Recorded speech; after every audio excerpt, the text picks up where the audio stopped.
literalmente atingidos por um corpo celeste, né? Não, houve recentemente um que passou entre a distância, meia distância entre a distância, metade da distância da Terra, uns 600 mil quilômetros, né? 600, 105.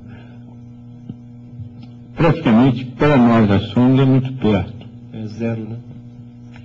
Mas para o grande público é longe, não é? Mas a gente recebe muitos asteroides de dimensões que são detectados, são registrados. Aquele Eros, né, aquele asteroide, parece que está rumando numa direção próxima à Terra, né? Você vê que em 98 eles disseram, o mundo vai acabar, né? Aí no dia seguinte disseram que a NASA refez os cálculos. No dia seguinte, né, no Jornal Nacional saiu isso.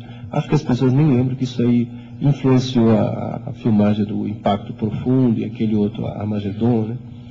Tem o Meteoro, que é o primeiro filme sobre impacto, de 50 por aí mais ou menos. Tem o Impacto Profundo e Armagedon. Mas todos eles se baseiam na destruição do meteoro, né? Porque até então nenhum asteroide, nenhuma nave espacial tinha descido no asteroide. O Eros recebeu uma nave, quer dizer que hoje você poderia tentar o desvio. Eu até sei o dia que foi dia 14 de março de 2001. Eu estava nos Estados Unidos, foi transmitido ao vivo, né, o NEAR, né, a sonda NEAR. NEAR, exato. Mas aqui no Brasil não foi transmitido ao vivo, eu não vi.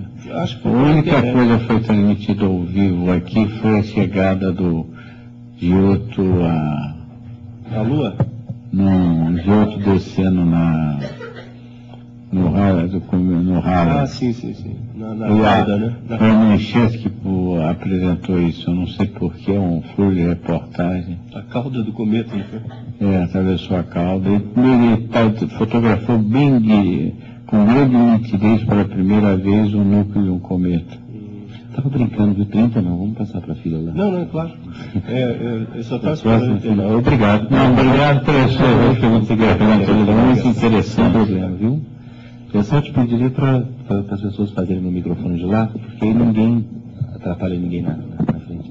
Quem quiser ir para a fila. Por favor, professor. Ronaldo, você falou da questão da instalação dos observatórios. Eu queria que você dissesse por que essa vontade tão grande dos Estados Unidos de nos tomar Alcântara? Tomar a base de Alcântara? Não, eu acho que a Paz de Alcântara é um sítio muito bom para lançamento. Você tem uma economia de combustível de cerca de 30%. É uma base que, bem administrada, pode ser alugada para vários outros países que iriam lançar aqui. Eu acho que o Brasil devia ter mais cuidado. Eu acho que aí depende muito mais dos nossos políticos e do esclarecimento ao grande público para que tome uma posição também contrária àquele acordo que era um acordo totalmente desfavorável ao Brasil. Alcântara é fundamental e eu vou mais um pouco longe. Quando houve aquele acidente, e eu me lembro que eu escrevi para a Folha de São Paulo, aliás, tive que passar a noite toda, só consegui terminar o artigo às 5 horas, porque primeiro eu estava revoltado com as coisas e escrevia coisas que não eram publicáveis. Depois eu falei, não, agora eu vou fazer um negócio mais e vou analisar. Aí eu comecei a pesquisar, encontrei reclamações de vários técnicos da situação em que eles estavam, de ter que trabalhar meio regime porque não tinham recurso, verba, e depois um projeto daquele não pode durar todo esse tempo.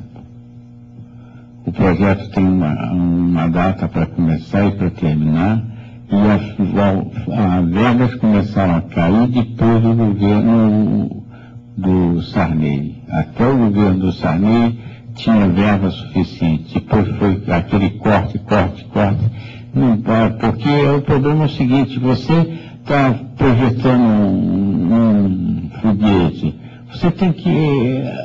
A evolução é muito rápida, você vê que em eletrônica como as coisas se correm com rapidez. Então eu cheguei à conclusão que seria falta de verba.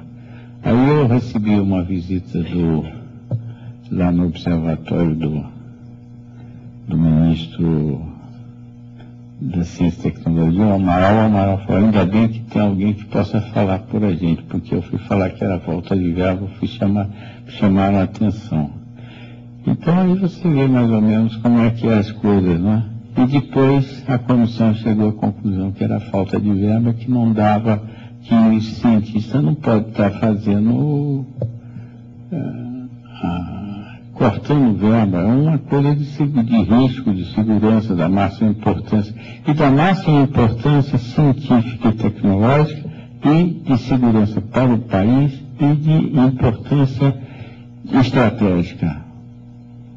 Isso aí é uma das coisas que eu lembro e aliás, eu estou fazendo um estudo da astronomia, a evolução da astronomia na China, e cheguei a essa conclusão, como é que se evoluiu a China, e uma das preocupações do Tim, que foi expulso o maior especialista o pai da astronáutica chinesa, estudou nos Estados Unidos, foi professor nos Estados Unidos, e o Marcati acusou ele de comunista. O que aconteceu? Ele ficou preso durante 5 anos em casa. Ele não era comunista, era casada com uma prima do Chiang Kai-shek, e ele não tinha nada de comunista, mas a China conseguiu que ele fosse devolvido 5 anos depois à China, e a China então recebeu o maior presente que podia receber. A primeira coisa, ele convenceu os chineses: nós vamos avançar e temos que ter um satélite e foguetes. Não é só para o bem da segurança da nação, não. É para o desenvolvimento científico. Então a China, que estava muito mais atrasada que o Brasil, consegue ultrapassar e está no ponto que está hoje. Então aí você vê mais ou menos como é que a gente perde o bonde, né? E deixa o trem passar e estamos deixando, não houve muita diferença, não. Professor Ronaldo. Vamos fazer essas 3 perguntas e passar para os autógrafos, por favor. Se a astronomia é a mais antiga das ciências, a astronáutica é das mais recentes. Então, no Brasil, como o senhor vê as perspectivas de disseminação da educação espacial que surgiu mais precisamente na década de 90, tanto nos Estados Unidos, países desenvolvidos, quanto no Brasil, com algumas práticas do próprio INPE, da Agência Espacial Brasileira, e que vem pouco a pouco tomando espaço em algumas instituições de ensino do Brasil.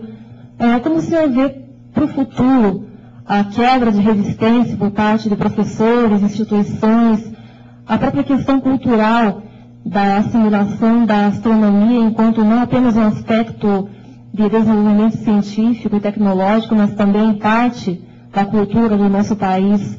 Como o senhor vê essa inserção, essas possibilidades de inserção no currículo escolar, nas práticas das escolas brasileiras e da própria inserção cultural do Brasil da astronáutica? Fez 18 perguntas, você percebeu, né, Ronaldo? 18. Contei.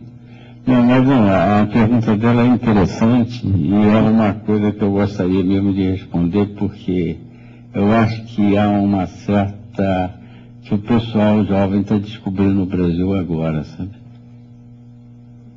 Porque a tentativa de divulgação científica de escola foi feita muito antes, sobre o impacto